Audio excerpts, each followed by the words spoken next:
অনেক দিনের সাধনা, জল্পনা কল্পনা, আপনার মোহরে নবুয়তে আমার ঠোঁটটা আমি লাগাবো, আপনার মোহরে নবুয়তের মধ্যে আমার ঠোঁটটা লাগিয়ে আমার ঠোঁটটারে আমি জাহান্নাম থেকে পরিত্রাণ করাবো। এজন্য প্ল্যান প্রোগ্রাম করে এতক্ষণ আপনার জামাটা খুলতে বলেছি। আপনার উপরে আমার কোনো হক নাই। আমার আব্বা মা, আমার সম্পদ, আমার জীবন আপনার জন্য কোরবান গো নবী। ওয়াকানা বাইনা কাতিফাইহি খাতামুন নবুওয়া, আর পিঠের মধ্যে কাজিররিল হাজালা, কবুতরের ডিমের মতো একটা মাহরুন নবুওয়া ছিল। উনি যে শেষ নবী, উনি যে প্রফেট, দ্য লাস্ট মেসেঞ্জার, এটা প্রমাণ আল্লাহ সিল মেরা দিছে বাম দিকের কাঁধে, ডান দিকে না। কোন দিকে? সাহাবারা যারা এটা দেখেছেন তারা বলেছেন যে আমরা দেখেছি এর মধ্যে কিছু চুলও ছিল, একটু লালচে ছিল, একটু উঁচু ছিল। একদিন বিশ্বনবী বললেন, বান্দার কোনো হক আল্লাহ কোনোদিন ছেড়ে দেয় না। আল্লাহর হক আল্লাহ মাফ করে, বান্দার হকের মাফ নাই। যদিও আমি নবী, আমার উপর যদি কোনো হক থাকে বলো, আমি দিয়ে দেব। কোন সাহাবী দাঁড়ায় না। এক সাহাবী দাঁড়িয়ে বললেন, নবী, যুদ্ধের ময়দানে চাবুক চালানোর সময়, লাঠি চালানোর সময় এক কাফেরকে মারতে যে আপনার লাঠির বাড়ি আমার পিঠের মধ্যে পড়েছে। আপনি যেহেতু এই কেসাসটা আদায় করতে চান, আপনার পিঠে আমি লাঠির বাড়ি মেরে এটারে শোধবোধ করে দিতে চাই। সাইয়েদনা ওমরে ফারুক হাতের জামা এরকম পড়তে শুরু করছে, আয় এদিকে আয়, তোরে শোধবোধ করাই। বিশ্বনবী বললেন, ওমর রাখো, এটা বান্দার হক, মিটাতে দাও। বিশ্বনবী বললেন, আসো, তুমি এসে আমার পিঠে লাঠি দিয়ে চাবুক দিয়ে বাড়ি মারো। সাহাবী বলে, ও নবী, তখন দুর্ভিক্ষের সময়ের যুদ্ধ ছিল, আমাদের গায়ে জামা ছিল না। যখন আপনি আমার চাবুকটা পিঠের মধ্যে মেরেছেন, আমার পিঠে তখন জামা ছিল না। আপনি যদি যথা নিয়মে কেসাসটা আদায় করতে চান, আপনার জামাটা খুলেন, খালি পিঠের মধ্যে বাড়িটা মারিস। এবার আর ওমরে ফারুককে ধরে কে? এদিকে আয়, তোরে দেখাইতেছে। বিশ্বনবী বললেন, ওমর থামো, মারতে দাও। বিশ্বনবী উনার জুব্বাটা উপরের দিকে উঠালেন, পিঠের মধ্যে বাড়ি দেওয়ার জন্য ওই সাহাবীকে ডাকলেন। ওই সাহাবী বিশ্বনবীকে পিছন দিক থেকে জড়িয়ে ধরে ওই মোহরে নবুয়তের মধ্যে চুমু দিয়ে ফেলেছে। সাহাবী বললেন, নবী গো, এই নাটক করার জন্য আপনি আমারে মাফ করে দিয়েন।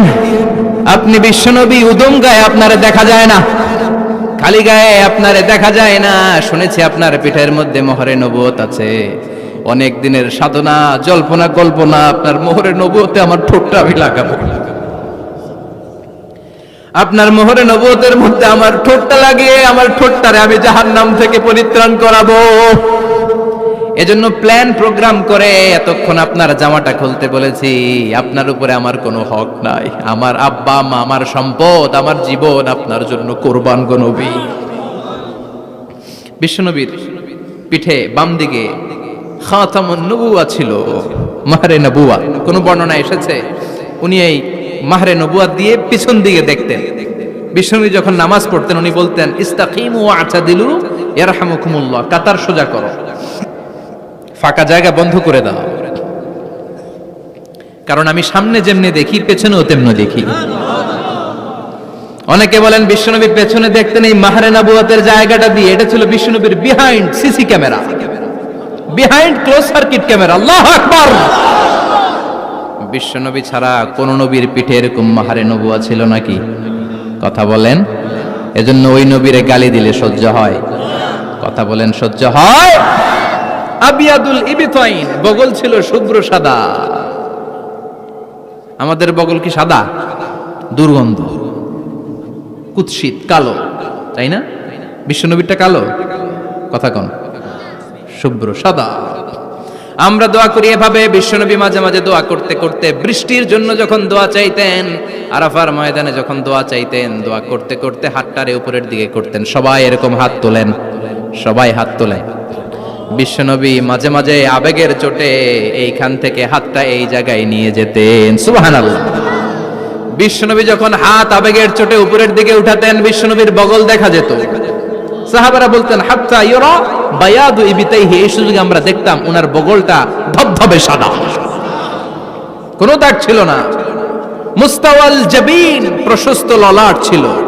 আসাম্মুল আনফ, খাড়া নাক ছিল। বিশ্বনবীর নাক কিন্তু বোচা ছিল না। এরকম চ্যাপটা নাকরে আপনারা কোম্পানিগঞ্জে কি বলেন? চাকমা। কি নাক? হ্যাঁ, বুসা, নাক বুসা বা বোচা। বিশ্বনবীর নাক এই চাকমা স্টাইলে নাক ছিল না, খাড়া ছিল, খাড়া নাক ছিল। সুবহানাল্লাহ পড়ো। মুফাল্লিজুল আসনান, দাঁতগুলো ছিল পরিপাটি। বিশ্বনবীর দাঁতের দিকে তাকালে, বিশ্বনবীর হাসির দিকে তাকালে মনে হতো হাসিতে যেন মুক্তা ঝরে। বিশ্বনবী দেখতে কেমন ছিল আন্দাজ পাচ্ছেন না মোটামুটি? এই চমৎকার দেহটা নিয়ে যখন আয়নার সামনে দাঁড়াতেন, বিশ্বনবী জোস জোস পোজ দিতেন না। এখনকার ছেলেপেলেরা বলে আয়নার সামনে দাঁড়াইয়া দেই জোস জোস পোজ, আছে না নাই? বিশ্বনবী জোস জোস পোজ দিতেন না। বিশ্বনবী আয়নার সামনে দাঁড়িয়ে বলতেন, আল্লাহুম্মা হাসানতা খালকি ফাহসিন খুলুকি। ও আল্লাহ, আমার চেহারাটা যেমনি আপনি সুন্দর বানিয়েছেন, আমার হৃদয়টারেও সুন্দর করে দেন। What a attitude, what an attitude! কি অ্যাটিটিউড ছিল উনার! আমরা আয়নার সামনে সেজে পড়ে দাঁড়ালে চুলকে সাইজ করি, পাং করি, স্টাইল করে, ডিজাইন করি। বিশ্বনবী সুন্দর চেহারাটা নিয়ে যখন আয়নার সামনে দাঁড়াতেন বলতেন, আল্লাহ, আমার চেহারাটা যেমনি সাদা, হৃদয়টারও সাদা করে দেন। কিছু মানুষ আছে চেহারা সাদা, হৃদয় কালো, আছে না নাই? কিছু মানুষ আছে চেহারাটা কুচকুচে কালো, অন্তরটা সাদা, এমন মানুষও আছে না নাই? বিশ্বনবীর ভেতরও সাদা, বাহিরও সাদা। সুবহানাল্লাহ। আর এই সুন্দর সাদা দেহ নিয়ে আয়নায় দাঁড়িয়ে পড়তেন, আল্লাহ, চেহারা যেমনি সুন্দর, চরিত্রটাও সুন্দর করে দেয়। এজন্য আয়নার সামনে দাঁড়িয়ে এই দোয়ার দরকার, আছে না নাই? পড়তে রাজি আছেন? মনে থাকবে না মাহফিল শেষ ভুলে যাবেন? মনে থাকবে? আয়নার সামনে আপনি যখন দাঁড়াবেন, আপনার স্ত্রী যখন দাঁড়াবে, আপনার বাচ্চারা যখন দাঁড়াবে, বলে দিবেন, বাবা, আয়নার সামনে দাঁড়ানোর দোয়া পড়ো। কত অসাধারণ দোয়া! পড়েন আওয়াজ করে আমার সাথে, আল্লাহুম্মা হাসানতা খালকি ফাহসিন খুলুকি। আল্লাহুম্মা হাসানতা খালকি ফাহসিন খুলুকি। এর মানে, আল্লাহ, আমার চেহারাটা করেছো সুন্দর, আমার আচরণ, আমার চরিত্রটাও সুন্দর করে দাও। চিৎকার করে পড়েন আমিন। তাহলে বিশ্বনবীর ব্যাপারে তিনটা কথা আমরা শুনবো বলেছিলাম, প্রথমটা শুনে ফেলেছি। মানে উনি দেখতে কেমন ছিল, উনি দেখতে কেমন ছিল, এর মধ্যে আমাদের আমলের কিছু নাই, শুধু বর্ণনা করা আর শোনা আর বিশ্বনবীকে ভালোবাসা, ঠিক কিনা? কারণ উনার না খাড়া, আমার তো খাড়া নাও হইতে পারে। উনি সুন্দর, আমি তো শ্যামলা হইতে পারি, কারণ এটা আল্লাহর দেয়া পরীক্ষা, ঠিক কিনা? দ্বিতীয় পয়েন্ট থেকে আমাদের আমল শুরু। দ্বিতীয় পয়েন্ট ছিল বিশ্বনবীর আচরণগত বৈশিষ্ট্য। আমার নবীর বিহেভিয়ার কেমন ছিল, কন্ডাক্ট সিস্টেম কেমন ছিল, ম্যানার কেমন ছিল, মানুষের সাথে কমিউনিকেশনটা কেমন ছিল, ব্যবহারিক জীবনটা কেমন ছিল, এগুলো আমল করার দরকার, আছে না নাই? কষ্ট হচ্ছে? কষ্ট হচ্ছে? মনোযোগ আছে তো? মনোযোগ আছে না গেছে? আমরা এবার শুনবো বিশ্বনবীর আচরণ কেমন ছিল। বিশ্বনবী যখন রাস্তা দিয়ে হাঁটতেন, ইয়ামশি হাউনান, বিনয়ের সাথে হাঁটতেন। ইয়ামশি হাউনান, রহমানের বান্দারাও বিনয়ের সাথে রাস্তা দিয়ে হাঁটে, ঠিক কিনা? ওয়া ইবাদুর রাহমানিল্লাযীনা ইয়ামশুনা আলাল আরদি হাওনান ওয়া ইযা খাতাবাহুমুল জাহিলুনা ক্বালু সালামা। রহমানের বান্দারা যখন রাস্তা দিয়ে হাঁটে, বিনয়ের সাথে হাঁটে, তারা অহংকার প্রদর্শন করে না, মানুষের সাথে বিনয়ের সাথে রাস্তা দিয়ে হাঁটে। এজন্য রাস্তা দিয়ে যখন হাঁটবো, বিনয়ের সাথে হাঁটবো। রাজি আছেন তো? নাকি অহংকার প্রদর্শন করে হাঁটবেন?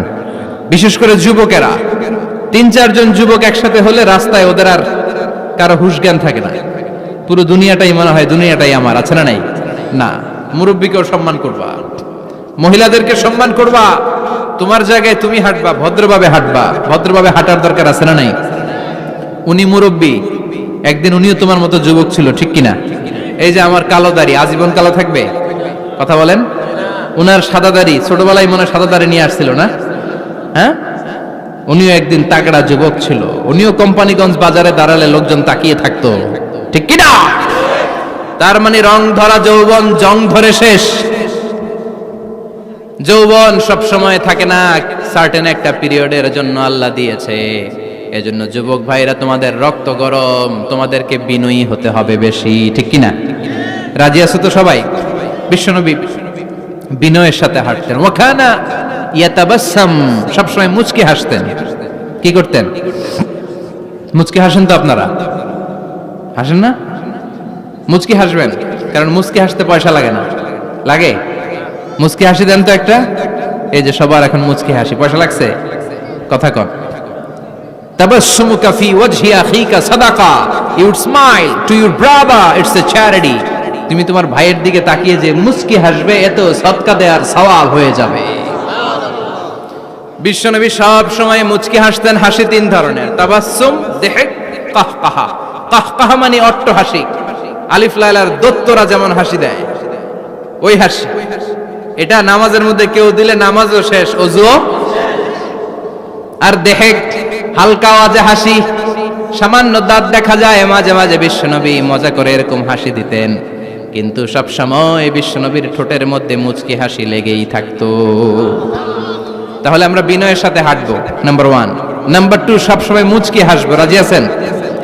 ঘরে যেই স্ত্রীকে একটা মুচকি হাসি দিবেন, আজকে রাতেই দিবেন, যেই একটা মুচকি হাসি। রাজি আছেন? হ্যাঁ? ভালোবাসা বাড়াই দিবে কে? কথা কয় না। ভালোবাসার কথা আসলে আওয়াজ কমে যায়। ভালোবাসার কথাও কোরআনে আছে না নাই? আল্লাহু আকবার। আল্লাহ দাম্পত্য জীবনের ভালোবাসা তুমি বাড়িয়ে দাও। ইদাল তাফাতা ইলতাফাতা জামিআন। এই দুই একজন ওঠা বসা করতেছে কেন? ওঠা বসা করা যাবে না, বসেন। আর অল্প কয়েক মিনিট কথা বলবো। এখানে তো অনেক বিশৃঙ্খলা, আমি তো বলতেছি না কিছু, অনেক বিশৃঙ্খল হয়ে গেছে মাহফিলটা। ওঠা বসা করা যাবে না, বসেন। 2-4 মিনিট কথা বলে আমরা একসাথে বিদায় নিব। কারণ এই মাহফিলগুলোর একটা সৌন্দর্য আছে, আপনি ওঠা বসা করলে সৌন্দর্যটা নষ্ট হয়। আপনি কি মনে করছেন শুধু এই মিডিয়া কর্মীরাই ভিডিও করে, ফেরেশতাদের ভিডিও নাই? ওয়া কুল্লা শাইইন আহসাইনাহু ফি ইমামিম মুবিন। ফেরেশতাদের ভিডিও ক্যামেরার নাম ইমামুম মুবিন। সুবহানাল্লাহ পড়েন। এই ইমামুম মুবিন নামক ক্যামকর্ডার, এটা দিয়ে তারা রেকর্ড করে নিয়ে যায়। এজন্য ওঠা বসা করলে এটা সুন্দর লাগবে। কথা বলেন। আর উঠবেন কেউ? আর কয়েক মিনিট কথা বলবো, আমরা কেউ উঠবো না ইনশাআল্লাহ। পড়েন। ইদাল তাফাতা ইলতাফাতা জামিআন। বিশ্বনবীর যদি ডানে বায়ে কোথাও তাকানোর দরকার হতো, উনি আর চোখে তাকাতেন না। অনেকে এইভাবে বসে আছে, ডানে এমনে তাকায়, এমনে আছে না নাই? এইভাবে এমনে তাকায়, আছে না নাই? এইভাবে তাকানো যাবে না। বিশ্বনবী ডানে তাকানোর দরকার হলে ইলতাফাতা জামিআন, অ্যাবাউট টার্ন, ঘুরে যেতেন, ঘুরে এইভাবে তাকাতেন। আবার বায়ে তাকানোর দরকার হলে বুকটা নিয়ে, শরীরটা নিয়ে ঘুরে যেতেন, এইভাবে তাকাতেন। সুবহানাল্লাহ পড়বেন না? আর চোখে তাকানো কি ভালো স্বভাব? বিশ্বনবী ইদাল তাফাতা ইলতাফাতা জামিআন, যেদিকে তাকাবেন ওদিকে ফুল্লি মনোনিবেশ করতেন, তারপরে তাকাতেন। সুবহানাল্লাহ পড়েন। ওয়া কানা মুস্তাহিয়ান, লাজুক ছিলেন, বেশ লাজুক। এখন সমাজে লাজুকতা নাই, লাজ শরম আমরা হারাতে বসেছি, ঠিক কি না?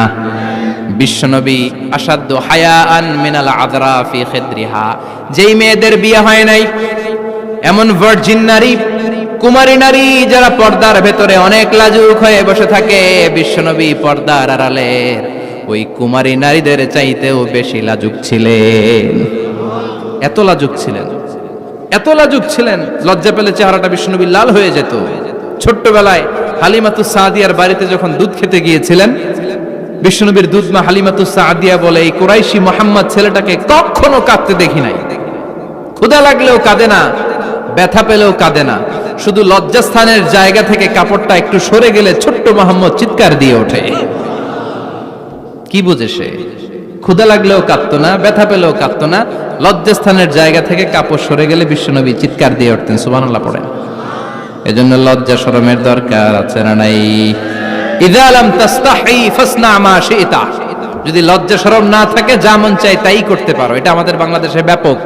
লাজ শরম কিচ্ছু নাই, যে যেটার যোগ্য না সে সেইটা করতে যায়, ঠিক কি না? এই যে হিরো আলমের মনোনয়ন নিয়ে টানাটানি, কোনো লজ্জা শরম আছে? আমার যোগ্যতা থাকতে হবে না? আমাকে রাজনীতি জানতে হবে না? আমাকে যদি আজকে বলে মিজানুর রহমান আজহারী আপনি অনেক কোয়ালিফাইড লোক, আপনি কালকেই দেশের প্রধানমন্ত্রী, আমি ওই জায়গায় বেহুশ, কারণ আমার নাই কোনো রাজনৈতিক জ্ঞান, নাই কোনো ডিপ্লোম্যাটিক জ্ঞান, নাই কোনো কূটনৈতিক জ্ঞান, এই কাজ আমার নয়। এজন্য লাজুকতার বড় দরকার। যেখানে যার বসা দরকার সে সেখানে যাবে।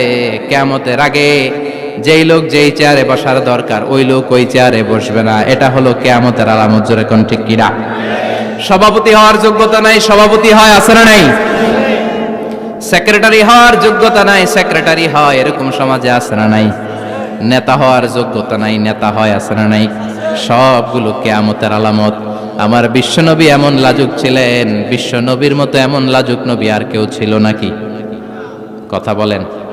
ওয়া কানা আসহাবুল মাইমানা, বিশ্বনবী ডানপন্থী ছিলেন। কি পন্থী? কি পন্থী?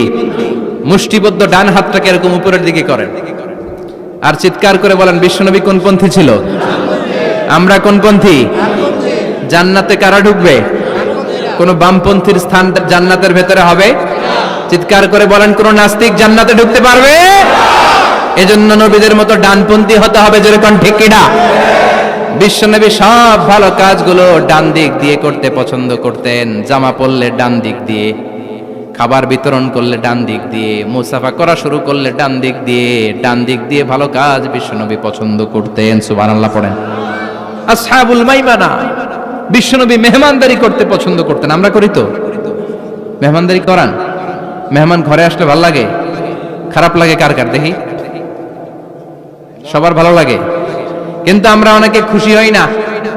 মেহমান আসলে নাখোশ হই, নিজেই খাইতে পাই না। মেহমান আইছে কে? খাওয়ামু করতে, খাওন নাই, যেন ও খাওন বানাইছে।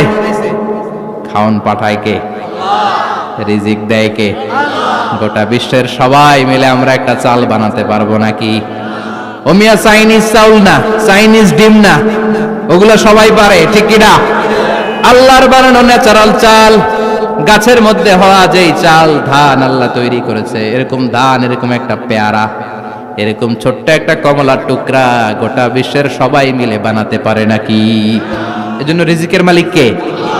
মেহমান আপনার রিজিকে ভাগ বসাতে আসে না, সে তো তার রিজিক নিয়ে আসে, সে আরো এসে আপনার রিজিকে বরকত ঢুকিয়ে দিয়ে যায়। চিল্লা এখন ঠিক কিনা? কারণ আমরা বরকতে বিশ্বাসী। বরকত বিশ্বাস করেন? 5 লাখ টাকা মাসে কামায়, ডাইন হাতে বা হাতে, আছে না নাই? হালাল হারাম ইচ্ছা মতো কামায়, মাস শেষে কিচ্ছু থাকে না, এরকম ডাকাইত আছে না নাই? হসপিটালের একটা বিল পরিশোধ করতে 3 লাখ চলে যায়, ঋণের বোঝায় জর্জরিত, রাতে ঘুম নাই, তার মানে বরকত নাই। আরেকজনের বেতন 20,000, কয় হাজার? বাড়ি ভাড়া 6,000, বাজার খরচ 6,000, ছেলে মেয়ের স্কুলের বেতন 6,000, বেড়ায় দান করে আরো 1,000, আরো থাকে। সুবহানাল্লাহ পড়েন। দিস ইজ কল্ড বারাকা। 20,000-এর বেতনের ভেতরে বারাকা ছিল। 5 লক্ষ ইনকাম, 1 টাকাও নাই, ঠিক কিনা? এজন্য কোটি টাকার মালিক দেখলে মনে করবেন না অনেক সুখ। এই দুনিয়ার জীবনটা ধোঁকা, মোহাচ্ছন্ন হয়ে আছি আমরা। এটা ধোঁকা, এটা মরিচিকা, এটা চাকচিক্যময় একটা জায়গা। মৃত্যুর পর মনে হবে একটা দুঃস্বপ্ন ঘটেছিল আমার, বিশাল এক জগৎ পড়ে আছে সামনে। দুনিয়াটাই ধোঁকা, দুনিয়াটাই মোহের জায়গা, আমরা সবাই মোহাচ্ছন্ন হয়ে আছি। দুনিয়ার উদাহরণ হলো 3টা লাশ আর 4টা স্বর্ণের টুকরার সমান।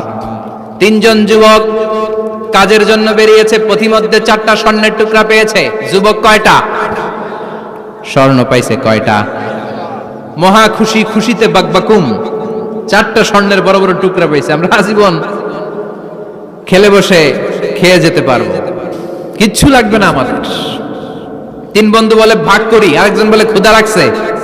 একজন যা বাজার থেকে রুটি কিনে নিয়ে আয়, খাওয়ার পরে ভাগ করবো। একজন রুটি কিনতে গেল, শয়তান 2টারে বুঝায়, ওইটারে মারতে পারলে ভাগ বটোয়ারা সহজ হবে। তোরা 2 জন স্বর্ণ 4টা, তুই নিবি 2টা, ও নিবে 2টা। হিসাব সহজ না? 2 বন্ধু প্ল্যান করছে, ওইটারে মাইরা তুই 2টা, আমি 2টা। যেটা রুটি আনতে গেছে প্ল্যান করেছে রুটির মধ্যে বিষ মিশায় নেই, কি মিশাবো? বিষ। তাহলে বিষ খাওয়া রুটি খেয়ে ওই 2টা সে সব পাবে, আমি পাবো। ভাগাভাগির কিছু নাই, সব যাবে আমার কাছে। 4টা স্বর্ণের টুকরার মালিক আমি। রুটির মধ্যে বিষ মেখে নিয়ে এসেছে, ওই 2 বন্ধু প্ল্যান অনুযায়ী ওইটারে ধরে মেরে ফেলছে। এবার মহা খুশি। এক বন্ধু কয়, এবার তো ভাগ বটর আর কিছু নাই, তুই 2টা, আমি 2টা, আগে খাইয়া লইস। আগে খাওয়ার পরে এই 2টাও নাই। 3টা লাশ, 4টা স্বর্ণের টুকরা, এটাই তো দুনিয়ার জীবন, ঠিক কিনা? আসল জীবন কবর থেকে শুরু হবে, কোন ঠিক কিনা? একদিন মাটির ভেতরে হবে ঘর রে মন আমার, কেন বাঁধো দালান ঘর রে মন আমার, কেন বাঁধো দালান ঘর, ঠিক কিনা? দুনিয়ার জীবন আসল জীবন না, এটা মরিচিকা, এটা ধোঁকা, এটা মোহ, এটা শয়তানের চাকচিক্য। আসল জীবন কবরের জীবন, আসল জীবন সামনে পড়ে আছে, জন্য বরকতে বিশ্বাস করি আমরা, ঠিক কিনা?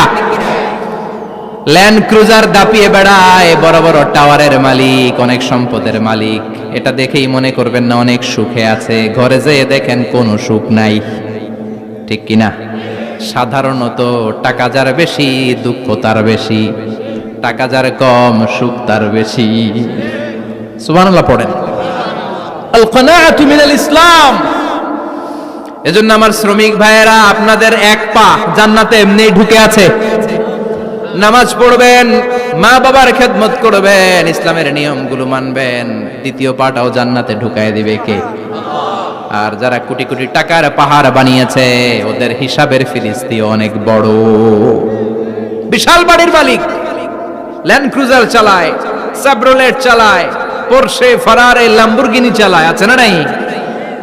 ঘরে সুখ নাই, রাতে ঘুম নাই, টেনশন আর টেনশন, 4টা ট্যাবলেট খেয়ে আধা ঘন্টা ঘুমাতে পারে না, এরকম ধনী আছে না নাই? সব ধনীরা আবার এক পাল্লায় মাইপেন না। হালাল পন্থায় মাথার ঘাম পায়ে ফেলে যেই ধনী ব্যবসায়ীরা বড়লোক হয়েছে, ওদের ঘরে ঠিকই শান্তি আছে। তার মানে টাকা যার বেশি, অসুখ তার বেশি, কিচ্ছু খেতে পারে না। দেখবেন ধনীদের খাবারের ডায়েটে থাকে ভেজিটেবলস আইটেম, ঠিক কিনা? এমনি হজম হয় না, আবার ডাক্তারের কাছে গেলে বলে কিচ্ছু খাবেন না, খালি ঘাস খাবেন। কি খাবেন? মানে ভেজিটেবল খাবেন, সবজি খাবেন তো সুস্থ থাকবেন, আছে না নাই? ঘুম নাই, শান্তি নাই। এই যে কোম্পানিগঞ্জ বাজারের যারা কুলি মজুর শ্রমিক, এদের ঘুমে ঝামেলা আছে, কথা বলেন। ধনী পয়সাওয়ালা কোটিপতি, সে ঘুমের ট্যাবলেট খায়, ঘুমের জন্য যে ট্যাবলেট লাগে রিকশাওয়ালা ওইটাই জানে না, ঠিক কিনা? 1000 কোটি টাকার মালিক হলে বাড়ি কিনা যায়, গাড়ি কিনা যায়, সুখ কিনা যায় না। কোম্পানিগঞ্জ বাজারে সুখ বিক্রি হয় এমন দোকান আছে নাকি? কথা কন, একটাও নাই। কি করলেন আপনারা? সুখের দোকান দিতে পারলেন না? কি আজীব তামাশা! টাকা দিয়ে সুখ কিনা যায় না, গাড়ি কিনা যায়, বাড়ি কিনা যায়, কিন্তু সুখ নো ওয়ে, কেনা যায় না। টাকা হলে জাজিম কিনা যায়, বালিশ কিনা যায়, ঘুম কিনা যায় না। ঘুম কিনা যায়? ফার্মেসিতে ডাক্তারের কাছে যে যদি বলেন 2000 টাকার ঘুম দেন, দিবে? ডাক্তার কি বলবে? দূর মিয়া, আমারই ঘুম আসে না, তোমারে আমি ঘুম বিক্রি করুম, আছে না নাই? শ্রমিক ভাই, রিকশাওয়ালাদের ঘুমের ঝামেলা নাই, যেখানে রাই তো ওইখানেই, যেখানে রাই তো ওইখানেই কাই। ওর মাথা লাগতে দেরি বিছানায়, নাক ডাকতে দেরি হয়, ওর নাকের ডাকের আওয়াজে ট্রাকের ইঞ্জিনও ফেল, ঠিক কিনা?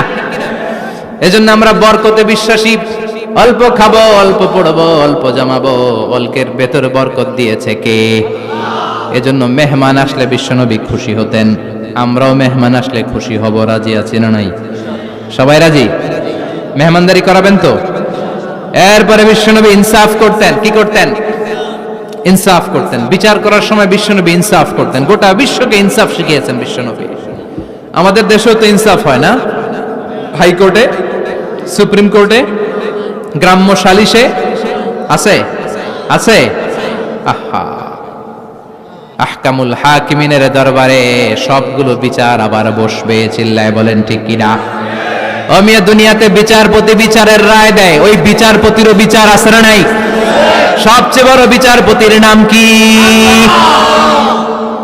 বিশ্বনবী ইনসাফ করে গোটা বিশ্বকে দেখিয়ে গেলেন কেমন করে বিচার করতে হয়। বিশ্বনবীর কাছে কখনো বিচার আসলে বিশ্বনবী দুই পক্ষের কথা শুনে রায় দিতেন। পড়েন সুবহানাল্লাহ। সব সময় দুই পক্ষের কথা শুনে রায়। এখন কি দুই পক্ষকে সমান প্রিভিলেজ দেয়া হয়? কথা বলেন। কারণ কোরআন দিয়ে বিচার হয় না। কোরআন দিয়ে বিচার হোক আমরা চাই কি চাই না? আমার সংসদ ভবনের ভেতরে কোরআনের আইন দিয়ে সংসদ ভবন কায়েম হোক আমরা চাই কি চাই না? সেনাবাহিনীর ভেতরে দরবার হলগুলোতে যখন আলোচনা বসে কোরআন মাঝখানে থাকবে, চিল্লায় বলেন ঠিক কিনা? দেশের সবগুলো ক্যান্টনমেন্টের ভেতরে কোরআন থাকার দরকার আছে না নাই? সবগুলো আদালতের ভেতরে কোরআন থাকার দরকার আছে না নাই? কোরআনের আইন অনুযায়ী আমার দেশের সব নিয়ম কানুন চলবে, আমরা চাই কি চাই না? এই কোরআনের আইনের বিরুদ্ধে যদি কোনো আইন পাশ করা হয়, আমরা ওই আইনের বিরুদ্ধে চিৎকার করে বলেন ঠিক কি না? আমরা এই কোরআনের জন্য সব বাজি রাখতে রাজি আছি, আমরা জীবন বাজি রাখতে রাজি আছি, আমরা দেহের তাজা রক্ত বিলিয়ে দিতে রাজি আছি, জোরে বলেন ঠিক কি না? কোরআনের জন্য কে কে ময়দানে থাকতে রাজি আছেন হাত উঁচু করে আল্লাহর দেখা।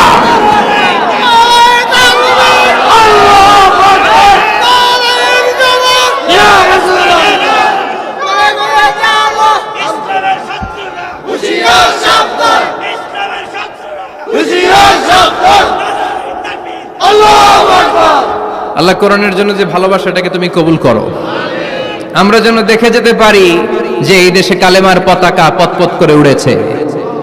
আমরা যারা ইসলামের পক্ষে, এটাই আমাদের অপরাধ। আমরা ইসলামকে একটা বিজয়ী শক্তি হিসেবে দেখতে চাই, আমরা ইসলামকে পার্লামেন্টের ভেতরে দেখতে চাই, আমরা কালিমার পতাকা পতপত করে উঠছে এটা দেখে যেতে মরতে চাই। চিল্লায় বলেন ঠিক কিনা? বিশ্বনবী ইনসাফ শিখালেন, বিচার আসলে দুই পক্ষের কথা শুনতেন। বিশ্বনবীর স্ত্রী সাউদা এসে বলে, নবী, আমি আপনার কুমারী বউ আয়েশার ঘরে তরকারি নিয়ে গিয়েছিলাম, ঝোল নিয়ে গিয়েছিলাম, কোন বর্ণনায় পায়েস নিয়ে গিয়েছিলাম। তরকারি দেওয়ার পরে আপনার স্ত্রী রেগে বলে, তরকারি দিলা কেন? আমি কি তরকারি রাঁধতে পারি না? আনলা কেন? রাগের চোটে তরকারির ঝোল নিয়ে পায়েস নিয়ে আমার গালের মধ্যে মাখিয়ে দিয়েছে আপনার বউ। আপনি তো শ্রেষ্ঠ বিচারক, নবী বিচার করে দেন। দুই বউয়ের মধ্যে ঝগড়া আছে না নাই? বিশ্বনবী সাউদার কথা শুনলেন, মা আয়েশাকে ডেকে পাঠালেন। মা আয়েশারে বললেন, ও আয়েশা, আসলে এমনটা করেছো নাকি?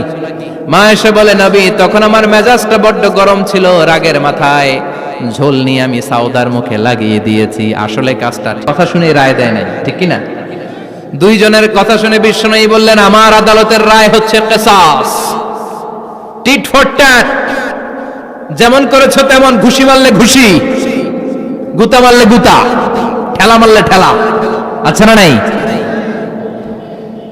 সাউদাকে যেমনি তুমি পায়েস মাখিয়ে দিয়েছ, সাউদাও পায়েসের বাটি থেকে কিছু পায়েস নিয়ে আয়েশার গালে মাখো। সুবহানাল্লাহ পড়েন।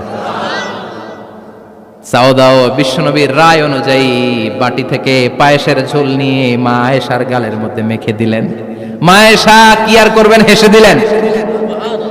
সাইয়েদাতুনা সাউদাও হাসলেন, বিশ্বনবীও হাসলেন। আরশের উপর থেকে খুশি হয়ে গেল কে? এজন্য কোরআন দিয়ে যদি, কোরআনের নিয়ম দিয়ে যদি, বিশ্বনবীর শেখানো পন্থায় যদি বিচার হয়, ওই বিচারের মধ্যে ইনসাফ থাকবে, জুলুম থাকবে না। ওই বিচারের মধ্যে কোনো স্কাইপি কেলেঙ্কারি হবে না। আমাদের টেলিফোনের ফোনালাপ ফাঁস হয়ে যায়, স্কাইপি ফাঁস হয়ে যায়, অনেক ঝামেলা হয়ে যায়, আছে না নাই? এরপরেও জনগণের চোখ খোলে না। আল্লাহ তুমি চোখ খোলার তৌফিক দাও, সহি সমঝ দান করো, পড়ে না আমিন। বিশ্বনবী ইনসাফ করতেন। বনু মাখজুমিয়া গোত্রের এক মহিলা চুরিতে ধরা পড়ল। কিসে ধরা পড়ল? কথা বলেন। চুরিতে। চুরি করলে নিয়ম কি? লাউ চুরি করলে, আম চুরি করলে, কলা চুরি করলে হাত কাটা যাবে না, এটা বড় চুরি। সুবহানাল্লাহ। উমরে ফারুক বলেছেন, দুর্ভিক্ষের বছর কেউ যদি চুরি করে তার হাত কেটে দেয়া যাবে না, কারণ এটা অভাবের চুরি, এটা স্বভাবের চুরি না, ঠিক কি না? ঘরে খাবার নাই, পেটে দানা পানি নাই, লাউ চুরি করছে, মুরগি চুরি করছে, এই চোরের হাত কেটে দিও না, কারণ সে ক্ষুধার্ত, পেটে খাবার আছে, গায়ে জামা আছে, সমাজে সম্মান আছে, তারপরেও পুরো দেশটা খেয়ে ফেলতে চায়, এরকম ডাকাত আছে না নাই? দেশের টাকা পাচার করে, ব্ল্যাক মানি করে, এরকম ডাকাত আছে না নাই? ঘুষ খেতে খেতে পেটটা এরকম হাতির মতো মোটা করেছে, এরকম ডাকাত আছে না নাই? দেশের সবকিছু লুণ্ঠন করে, এরকম আছে না নাই? এই ডাকাতদের হাত কাটার মধ্য দিয়ে হাত কাটার প্রোগ্রাম শুরু করতে হবে। এরকম একটা ডাকাতের হাত কেটে যদি দেশের গভর্নমেন্ট বাইতুল মোকাররমে জুমার নামাজের সামনে লাইভ সম্প্রচার করে, সারা বাংলাদেশের 18 কোটি মানুষ যদি দেখে, আর কেউ চুরি করবে? চুরি করার আগে 3 বার লাভ দিবে, যেরকম ঠিক কিনা? বনু মাখজুমিয়া গোত্রের এক নারী চুরিতে ধরা পড়ল। ভেরি প্রেস্টিজিয়াস এন্ড ডিগনিফাইড ফ্যামিলির মেয়ে, এলাকায় সম্ভ্রান্ত কিছু ফ্যামিলি থাকে না, এরকম বড় ফ্যামিলির মেয়ে। সব সাহাবারা বলল, এখন যদি নবী হাত কেটে দেয় মদিনাতে তো মারামারি হবে। ওসামা বিন যায়েদকে বলল, ওসামা তুমি বিশ্বনবীর সবচেয়ে প্রিয় পাত্র, হুব্বু রাসূলিল্লাহ, তুমি যাও বিশ্বনবীরে বলো হাত যেন কেটে না দেয়। ওসামা যে বলে, নবী গো, সব সাহাবারা বলেছে এই মেয়ের হাত কাটলে মদিনায় ঝামেলা হবে, হাত কেটে দিয়েন না। এই কথা শুনে বিশ্বনবীর চেহারাটারে লাল করে দিল কে? বিশ্বনবী বললেন, ওসামা কোত্থেকে এত বড় স্পর্ধা পেলি রে তুই ওসামা? এই আইনটা তো আমি বানাই নাই, আরশের উপর থেকে এই আইনটা নাজিল করেছে কে? السارق والسارقة فاقطعوا أيديهما جزاء بما كسبا نكالا من الله والله عزيز حكيم. سبحان الله. পড়েন, if anyone steal something very precious from the society, from house, the government should cut down his right hand. দামি কিছু চুরি করলে গভর্নমেন্ট কাটবে, আমরা কাটতে পারবো? এটা সরকারের কাজ, সরকার ডান হাত কেটে দিবে। ওসামা, এটা আল্লাহর আইন। কেমন করে আল্লাহর আইনে তুমি সুপারিশ করতে আসো? কোন বানু মাখজুমিয়া গোত্রের মেয়ে? ওই মেয়ে তো দূরের কথা, আমার কলিজার টুকরা ফাতেমাও যদি চুরি করে, আমি রামদানিয়ে ফাতেমার ডান হাতটা এক কোপ দিয়ে কেটে দিতে এক মুহূর্ত দেরি করব না রে ওসামা। জাস্টিস, ইনসাফ শিখে নাও। কেমন করে প্রতিষ্ঠা করেছে বিশ্বনবী, চিৎকার করে বলেন ঠিক কি না? এগুলো হচ্ছে বিশ্বনবীর অভ্যাস, আচরণ। বিশ্বনবী ধীরস্থির ভাবে কথা বলতেন, তাড়াহুড়ো করতেন না। সাহাবারা বলতেন, বিশ্বনবী যখন কথা বলতেন প্রতিটা শব্দ আলাদা করা যেত, প্রতিটা অক্ষর আলাদা করা যেত। আল্লাহু আকবার। আবার জরুরি কোনো কথা যখন বিশ্বনবী বলতেন, ওইটাকে 3 বার বিশ্বনবী রিপিট করতেন। কয়বার? কারণ জরুরি। কারণ কি? যেন না ভুলে যায়, ভুল যেন না হয়, 3 বার বলতেন। বিশ্বনবী একবার তাকওয়া নিয়ে ওয়াজ করতেছিলেন আর বলছিলেন, তাকওয়া হা হুনা হা হুনা হা হুনা, তাকওয়া এইখানে এইখানে এইখানে। কয়বার বললেন? কারণ তাকওয়ার ওয়াজ কি কম গুরুত্বপূর্ণ নাকি বেশি গুরুত্বপূর্ণ? তাকওয়া মানে কার ভয়? যাদের হৃদয়ে আছে আল্লাহর ভয়, তারা কবু পথ ভুলে যায় না। আল্লাহর প্রেম ছাড়া এই দুনিয়ায় কারো কাছে কোনো কিছু চায় না, ঠিক কি না? যাদের হৃদয়ে আছে আল্লাহর ভয়, তারা কবু পথ ভুলে যায় না। আল্লাহর প্রেম ছাড়া এই দুনিয়ায় কারো কাছে কোনো কিছু চায় না। রাতের আধারে যারা সেজদাতে রয়, দু চোখের শ্রুতে নদী যেন বয়। রাতের আধারে যারা সেজদাতে রয়, দু চোখের শ্রুতে নদী যেন বয়। ছলনার হাতছানি যতই ডাকুক, ছলনার হাতছানি যতই ডাকুক, পেছনে ফিরেও সে তাকায় না। যাদের হৃদয়ে আছে আল্লাহর ভয়, তারা কবু পথ ভুলে যায় না। আল্লাহর প্রেম ছাড়া এই দুনিয়া কারো কাছে কোনো কিছু চায় না। চিৎকার করে বলেন ঠিক কি না? তাকওয়ার ওয়াজ করলেন, তাকওয়া মানে আল্লাহর ভয়। বিশ্বনবী বললেন, তাকওয়া হা হুনা, তাকওয়া হা হুনা, তাকওয়া হা হুনা। তাকওয়া এই জায়গায়, তাকওয়া এই জায়গায়, তাকওয়া এই জায়গায়। যেহেতু এটা গুরুত্বপূর্ণ, বিশ্বনবী 3 বার ইঙ্গিত করে বলেছেন। সুবহানাল্লাহ। বিশ্বনবী বলেন না তাকওয়া হা হুনা, তাকওয়া এইটা। বলেন না তাকওয়া হা হুনা, তাকওয়া এইটা। বলেন না তাকওয়া হা হুনা, তাকওয়া এইটা। জুব্বায় তাকওয়া, দাড়িতে তাকওয়া, টুপিতে তাকওয়া বলে নাই। তাকওয়ার আসল জায়গা হলো হৃদয়। এজন্য যাদের হৃদয়ে আল্লাহর ভয় আছে, তারা কোনোদিন পথ হারাতে পারে। তাদেরকে সিরাতুল মুস্তাকিমের উপর দায়েম রাখে কে? কি সুন্দর অভ্যাস ছিল বিশ্বনবীর, মানার দরকার আছে না নাই? বিশ্বনবীর আরেকটা অভ্যাস ছিল, বাসি খাবার খেতেন না, জানেন? বাসি খেতেন না, অল্প খেতেন, কিন্তু যেটা খেতেন ভালোটা খেতেন। অল্প খেতেন কিন্তু যেটা খেতেন ভালো খেতেন। মধু খেতে পছন্দ করতেন, কিন্তু মধুর মধ্যে দুর্গন্ধওয়ালা একটা মধু আছে না, মাগাফির, বুখারীতে লম্বা ঘটনা, ওইদিকে যাব না। এই মাগাফিরের মধু উনি খেতে চাইতেন না। ভালো সুগন্ধিওয়ালা মধু তিনি বিশ্বনবী খেতে পছন্দ করতেন। বিশ্বনবীর খাবারের তালিকায় সবচেয়ে পছন্দনীয় তালিকায় ছিল এই মধু। মধু খেতেন, দুধ খেতেন, খেজুর খেতেন, জব খেতেন, বার্লি খেতেন, ছাগলের বাজুর মাংস খেতে পছন্দ করতেন, সিনার মাংস। সুবহানাল্লাহ কইবেন না? What a choice! কি চয়েস ছিল বিশ্বনবী! বাজুর মাংস খেতেন। বিশ্বনবী লাউ খেতে পছন্দ করতেন, লাউ। রুম্মান ফল খেতে পছন্দ করতেন, রুম্মান মানে ডালিম। রুম্মান মানে কি?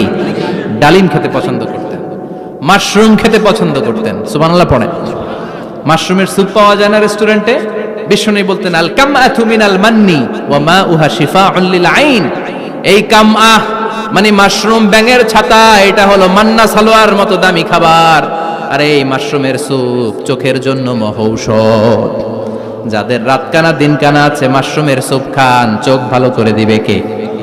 এজন্য বিশ্বনবী যেগুলো খেত এগুলো খাওয়ার দরকার আছে না নাই? বিশ্বনবীর যে সুন্দর চরিত্র ছিল, আচরণ ছিল, এগুলো পালনের দরকার আছে না নাই?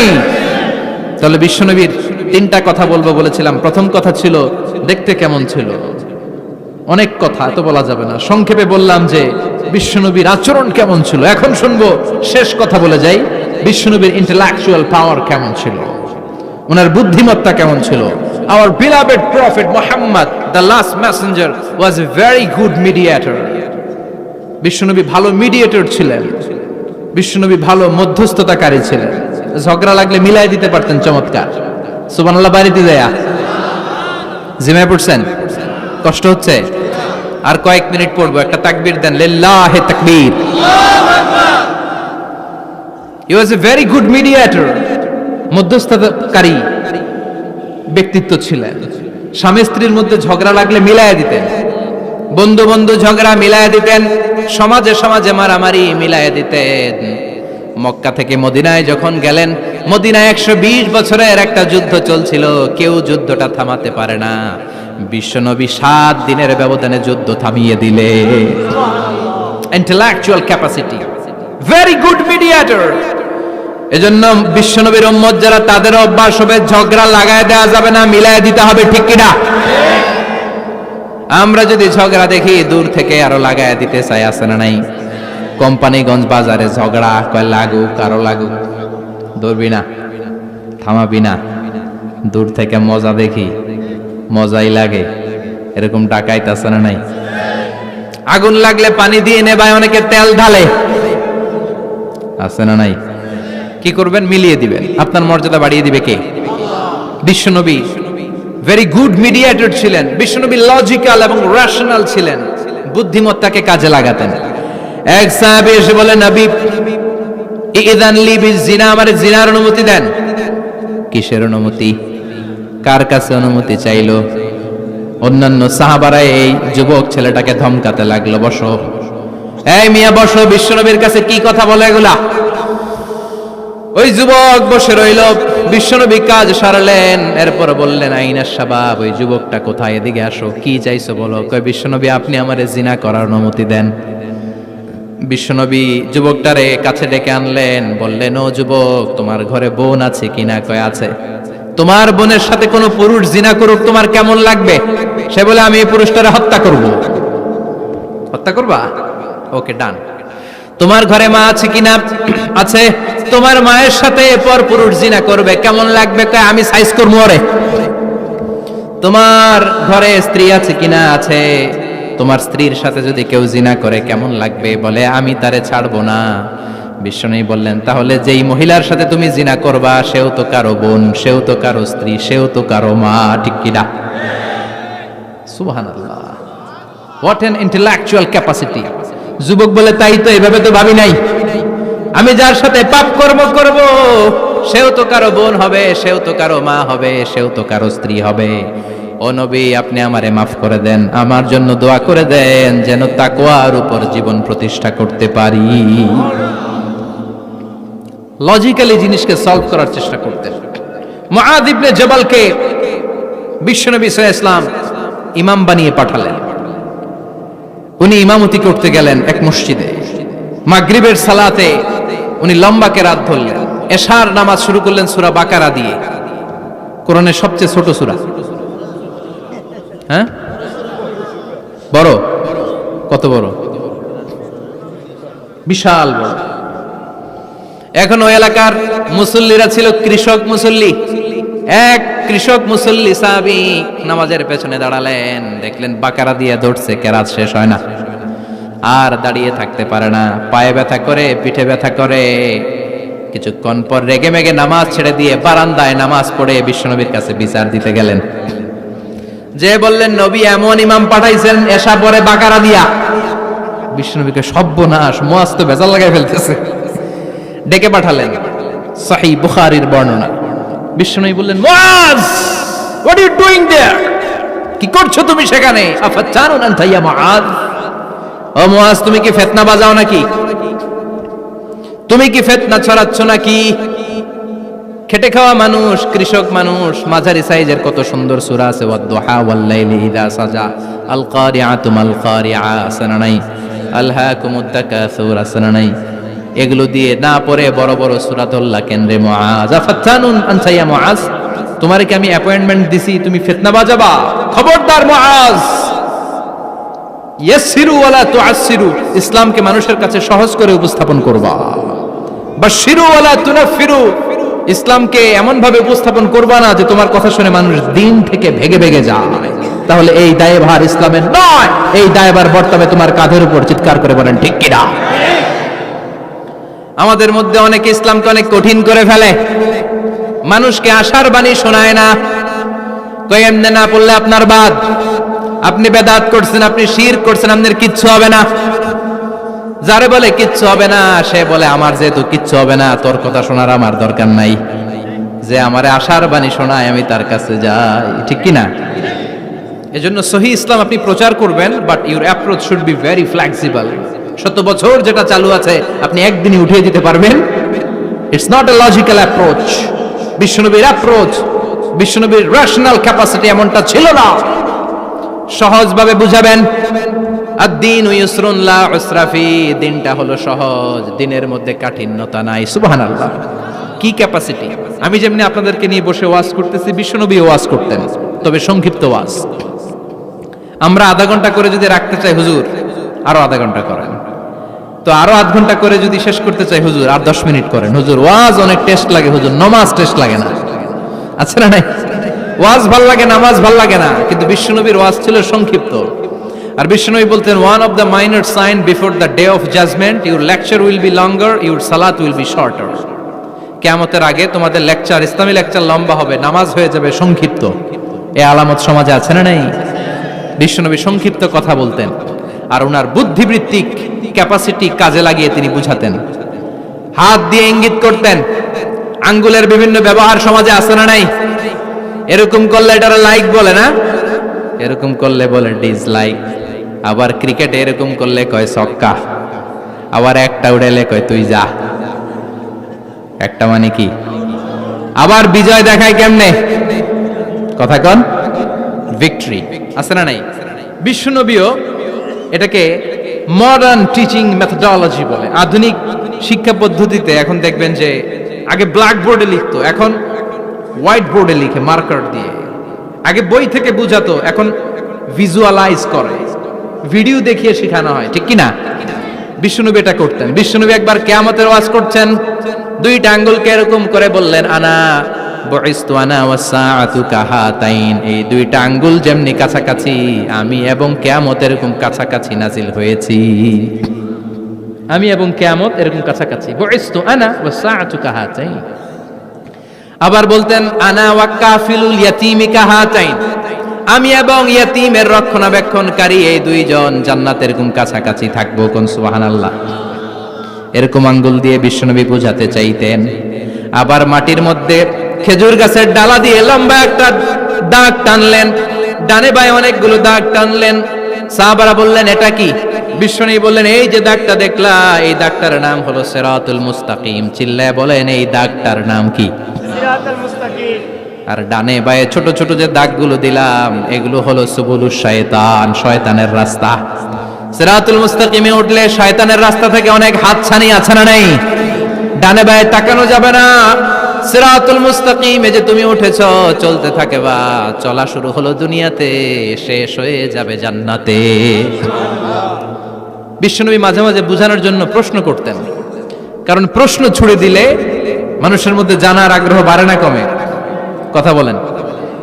আমি যদি একটা প্রশ্ন করি আর বললাম উত্তর দেন, কেউ পারতেছেন, একটু ঠেকা ঠেকা ভাব, ঠেকে যাচ্ছেন, তখন হুট করে উত্তরটা বললে এটার জীবনে ভুলবেন না, বলবেন? কারণ ওই যে ঠেকছেন, শিখছো কোথায়? ঠেকছি যেথায়, ঠিক কি না? বিশ্বনবী প্রশ্ন করতেন। বিশ্বনবীর এই প্রশ্নটা বলে শেষ করছি।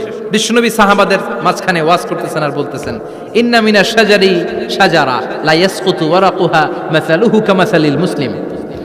বললেন, আমাদের এই ভূখণ্ডে এমন একটা গাছ আছে, যেই গাছের পাতা ঝরে না, এই গাছের দৃষ্টান্ত মুমিনের দৃষ্টান্তের মতো। বলো তো গাছটা কি? কে জানো? কেউ কথা কয় না। কি গাছ? কি গাছ? কেউ কথা কয় না, কেউ বলতে পারে না। কেউ বলে শাজারাতুল বাওয়াদি, ওই ক্যাকটাস গাছ, পাহাড়ি গাছ, ওই গাছ, সেই গাছ, কেউ বলতে পারে না। বিশ্বনবী বললেন, কেউ পারো নাই? সঠিকটা শুনে নাও, ইন্নাহা নাখলা, এটা খেজুর গাছ। সুবহানাল্লাহ পড়েন। সাহাবীরা ভাবছে এটা তো ঘরের পাশে আছে, এটা মনে কয় নাই। সব ঘরের চিপায় আরব দেশে খেজুর গাছ, সাহাবারা ভাবছে এটা তো ঘরের গাছ, এটা মনে হয় জিজ্ঞেস করে না, এজন্য দূরে দূরে চিন্তা করছে। কোন সুবহানাল্লাহ। সব সাহাবীরা বাড়িতে ফিরে গেলেন। ওমরে ফারুক, ওনার ছেলে আব্দুল্লাহ ইবনে ওমরও গেল। আব্দুল্লাহ বলে, আব্বা, বিষ্ণুনবী যে জিজ্ঞেস করেছিল, বলো তো কোন গাছের পাতা ঝরে না, যেই গাছের দৃষ্টান্ত মুমিনের দৃষ্টান্তের মতো? আপনারা কেউ পারেন নাই, আমি কিন্তু জানতাম এটা খেজুর গাছ। ওমরে ফারুক বললেন, বেটা কইলি না কেন? কইতে পারলে নবীর সামনে আমার কলিজাটা এত বড় হয়ে যেত। আমার কলিজার টুকরা ছেলে পেড়েছে, কেউ পারে নাই। আব্দুল্লাহ বলে, বাপ চাচা আপনারা কেউ পারেন না, আমি কই কেমনে? শরম লাগছে, শরম। সুবহানাল্লাহ কইবেন না? QA session, questioning answering session করে বিশ্বনবী সাহাবাদেরকে শিখাতে চাইতেন। এজন্য এ নবী এমন নবী যে নবীর পুরো জীবনের প্রতিটি ইঞ্চি ইঞ্চি জায়গাতে আমাদের জন্য শিক্ষা আছে না নাই? এই শিক্ষাগুলো গ্রহণ করতে রাজি আছেন তো? যা শুনলাম আমল করতে রাজি আছেন তো? বিশ্বনবীর জীবনী গ্রন্থ বেশি বেশি স্টাডি করতে রাজি আছেন ইনশাআল্লাহ? 2-4 জন কইছে খালি। সবাই রাজি আছেন তো ইনশাআল্লাহ? যাদের ঘরে বিশ্বনবীর কোনো জীবনী নাই, বাংলা অনেক জীবনী গ্রন্থ পাওয়া যায়। কোম্পানিগঞ্জের ইসলামী যে লাইব্রেরিগুলো আছে, সেখান থেকে বিশ্বনবীর জীবনী গ্রন্থ কালেক্ট করে পড়বেন। বিশ্বনবীর জীবনী হচ্ছে আমাদের জন্য মডেল, ঠিক কি না? এবং এই মডেল অনুযায়ী যদি আমাদের জীবনকে আমরা সাজাতে পারি, জান্নাতের দুয়ারগুলো আমাদের জন্য খোলা রাখবে কে? আল্লাহ আমাদের সবাইকে কথাগুলো বুঝার ও আমল করার তৌফিক দান করুক। আমরা পড়ি আমিন। কেউ উঠবেন না। যতগুলো কথা বলেছি কোরআন সুন্নাহর আলোকে বলেছি, বানিয়ে কিছু বলি নাই। তারপরেও আমার মনের অজান্তে কোনো মিস ইনফরমেশন যদি আমার মুখ ফসকে বেরিয়ে যায়, সেগুলো যেন আল্লাহ তাআলা আপনাদের স্মৃতিপট থেকে মুছে দেয়। আমরা পড়ি আমিন। সত্য, সুন্দর, কল্যাণকর, হকের পক্ষে যা বললাম তার সবটুকুন আল্লাহ তাআলা প্রথমে আমাকে এবং আপনাদের সবাইকে আমলের তৌফিক দান করে। আমরা পড়ি আমিন। আপনারা সবাই ভালো থাকবেন, সুস্থ থাকবেন, সুন্দর থাকবেন, কোরআনের সাথে থাকবেন। সুবহানাকাল্লাহুম্মা বিহামদিকা আশহাদু আল্লা ইলাহা ইল্লা আনতা আস্তাগফিরুকা ওয়া আতুবু ইলাইক।